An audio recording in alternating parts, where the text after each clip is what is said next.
حضرت عمر فاروق رضی اللہ تعالی عنہ. حضرت سیدنا ابو موسیٰ اشعری کہتے ہیں کہ میں نے نا صفائی کی، مال غنیمت کی میں نے صفائی کی، تو ایک دینار مجھے نا کہیں پڑا ہوا مل گیا. تو فرماتے ہمیں اجازت ہوتی تھی کہ ایک آدھ دینار ہم اپنی مرضی سے کہیں خرچ کر سکتے. حضرت عمر کے بیٹا گزر رہا تھا تو حضرت ابو موسیٰ اشعری کہتے ہیں میں نے صفائی کی تو ایک دینار نکلا، تو میں نے وہ ایک دینار نا حضرت عمر کے بیٹے کو دے دیا. میں نے کہا لو بیٹا اپنے چچا کی طرف سے تحفہ. اور گھر جا کے انہوں نے حضرت عمر کو بتایا کہ چچا نے پیسے دیے ہیں. چھوٹے بچے تھے. حضرت عمر نے حضرت ابو موسیٰ اشعری کو بلا لیا اور بلا کے فرمانے لگے میں تو تمہیں اپنا دوست جانتا تھا اور تو نے میری اولاد کو ہی دنیا دار بنانا شروع کر دیا، میرے بچوں کو ہی تم نے دنیا دار پیسوں پہ لگانا شروع کر دیا، میں تو تمہیں یار سمجھتا تھا. فرمایا تمہیں چاہیے تھا میرے بیٹے کو نصیحت کرتے کہ بیٹا پیسوں سے رب راضی نہیں ہوتا، اس کی رضا والے کام کیے جائیں تو رب راضی ہوتا ہے. اور فرمایا تمہیں کوئی اور گھر نہیں ملا تھا تباہ کرنے کے لیے، میرا ہی گھر ملا تھا، اٹھاؤ اپنا دینار اور خبردار آج کے بعد میرے بچوں کے ساتھ یہ والی نیکی نہ کرنا. اور ہمارا کیا سٹیٹس ہے، دوستی ہے یہ اس سے جو تحفے زیادہ دے، جو بچوں کو خراب کرنے میں مدد زیادہ کرے اس کے ساتھ یہ رہنا. حضرت عمر نے گھر پہ اور سب سے بڑھ کر اپنی ذات پہ توجہ کی. حضرت ابو مالک رضی اللہ تعالیٰ عنہ کہتے ہیں میں عمر کے پیچھے پیچھے ایک باغ میں گیا، اکثر اس باغ میں جایا کرتے تھے.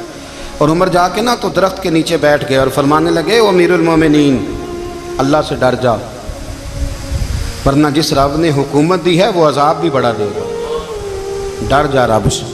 کبھی ساری زندگی حضرت عمر نے اپنا کوئی تعارف نہیں کرایا، کبھی نہیں.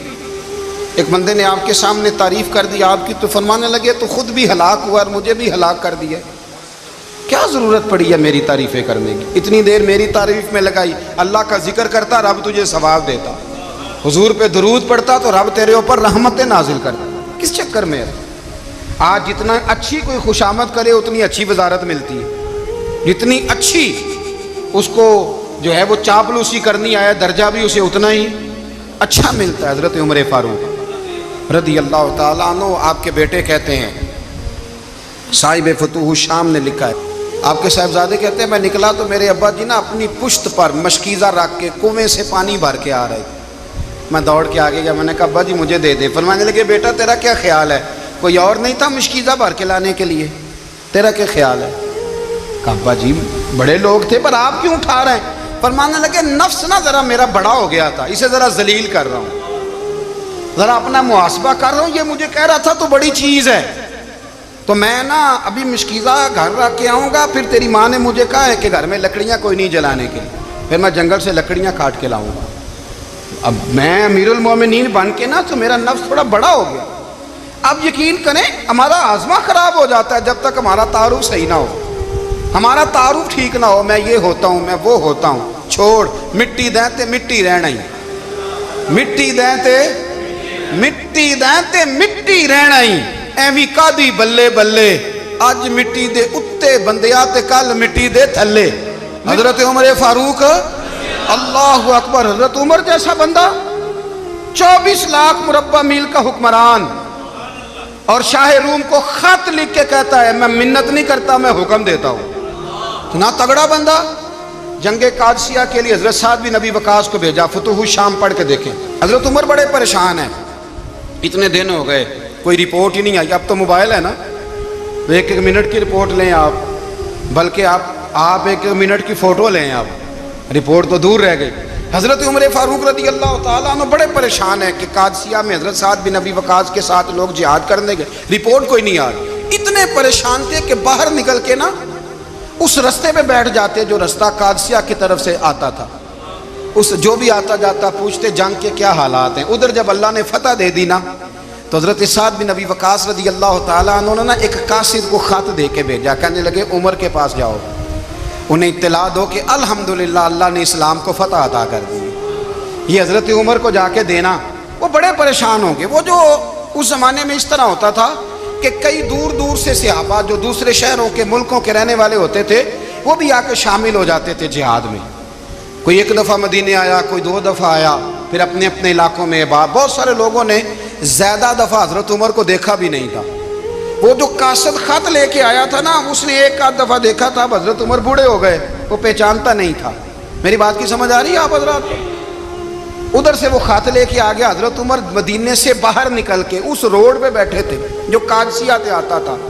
جب وہ اس آدمی کو آتے دیکھا تو حضرت عمر اٹھ کے کھڑے ہو گئے، فرمانے لگے قادسیہ سے آ رہے ہو؟ وہ کیا کہتا ہے؟ پھٹے پرانے کپڑے، ٹوٹے ہوئے جوتے، سر پہ پرانی پگڑی، کہنے لگے غلام مدینے کے رہنے والے ہو؟ حضرت عمر کہنے لگے ہاں مدینے کا ہوں۔ کہا میں قادسیہ سے آیا ہوں، الحمدللہ اللہ نے اسلام کو فتح دے دی ہے، الحمدللہ کفر کی کمر ٹوٹ گئی ہے۔ اس نے یہ بات کر کے تو گھوڑے کو ایڑی لگائی، گھوڑا دوڑنے لگا مدینے کے، حضرت عمر بھی ساتھ ساتھ دوڑ رہے، فرمانے لگے اچھا بتاؤ خالد بن ولید کا کیا حال ہے؟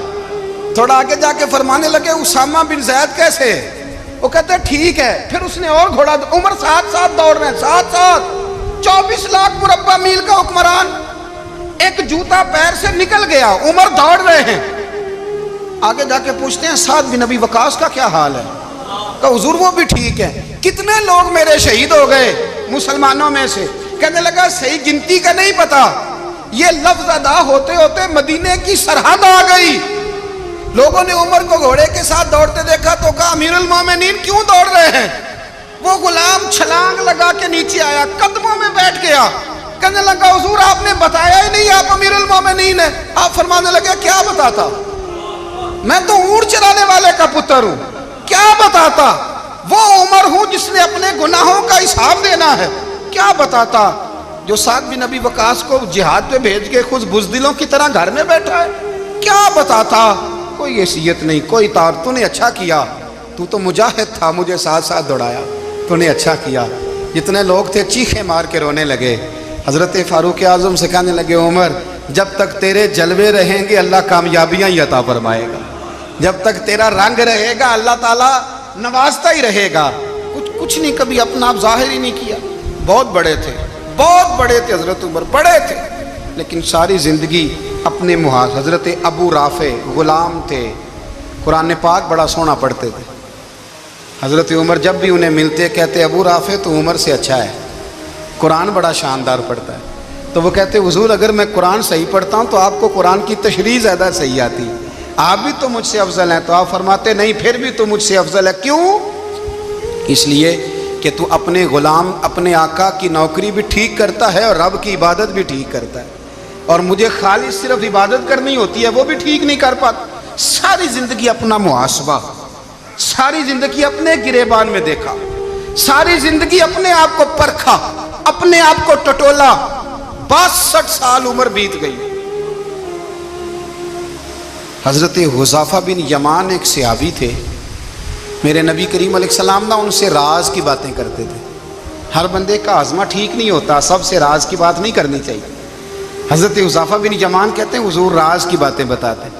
مدینہ منورہ میں جو منافقین تھے ان کی لسٹ بھی نبی پاک نے حضرت حذیفہ بن یمان کو دی تھی۔ جب کوئی مشکوک آدمی مر جاتا نا تو صحابہ کہتے ہیں ہم دیکھتے اگر حضرت حذیفہ نے جنازہ پڑھا ہے تو ہم بھی جنازہ پڑھ لیتے۔ نبی پاک نے بھی کچھ جنازے نہیں پڑھے، ترمذی میں ہے، فرمایا عثمان سے جو بغض رکھے اس کا جنازہ نہیں پڑھیں گے۔ حضرت حذیفہ بن یمان اگر جنازہ پڑھتے تو لوگ پڑھتے، وہ نہ پڑھتے تو لوگ جنازہ نہ پڑھتے۔ حضرت حذیفہ بن یمان کہتے ہیں جناب عمر فاروق کی خلافت کے آخری ایام تھے، کچھ دنوں کے بعد وہ شہید ہو گئے۔ فرماتے ہیں آدھی رات کا وقت تھا، میں گھر میں سویا تھا بڑا بے فکر، اچانک میرے دروازے پہ دستک ہوئی، میں گھبرا کے اٹھا، اتنی رات کو کون آیا؟ کہتے ہیں قربان جاؤں، دروازے پہ گیا تو امیر المومنین فاروق اعظم دروازے پہ۔ میں نے کہا عمر کوئی حکم تھا تو مجھے بلا لیتے۔ کہنے لگے میں نا امیر بن کے نہیں آیا، تیرا ویر بن کے آیا ہوں۔ امیر المومنین کی حیثیت سے سرکاری کام سے بلاتا تو وہاں بلاتا، مجھے ایک ذاتی کام پڑ گیا۔ کہتے ہیں میں نے عمر کو گھر کی اندر بلا کے چارپائی پہ بٹھایا، میں نے کہا حضور میں غریب آدمی ہوں، میں کیا آپ کے کام آ سکتا ہوں؟ تو کہتے ہیں انہوں نے نا مجھے ساتھ بٹھا لیا، پھر میرا ہاتھ پکڑ لیا، کہنے لگے تو عمر کو جانتا ہے؟ عمر جھوٹ نہیں بولتا، تو جانتا ہے عمر وعدوں کا پکا ہے؟ کہا حضور جانتا ہوں۔ کہا میں اس وقت آیا ہوں جب دیکھ بھی کوئی نہیں رہا۔ حضرت حذیفہ بن یمان کہتے ہیں پریشان ہو گیا، حضور پہلیاں نہ بجھوائیں، مہربانی کریں بتائیں کدھر آئے ہیں؟ حضرت عمر فاروق فرمانے لگے 62 سال کا ہو گیا ہوں، 63 میں چل رہا ہے،